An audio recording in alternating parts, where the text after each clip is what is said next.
நிகழ்வுகளை கண்டு சலித்து கொள்பவர் தனக்கான ஒவ்வொரு வாய்ப்பிலும் உள்ள ஆபத்தை பார்க்கிறார்.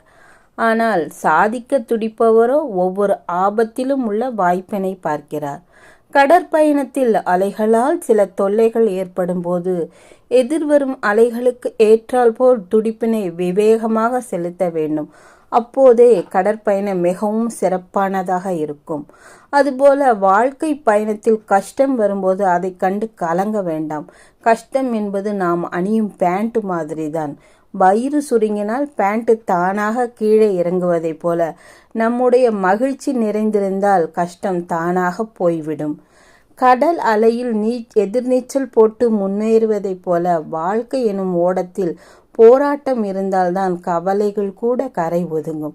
ஆக உண்மையான உழைப்பு, திறமை மற்றும் நம்பிக்கை இருந்தால் வாழ்வில் நிச்சயம் ஜெயிக்கலாம்.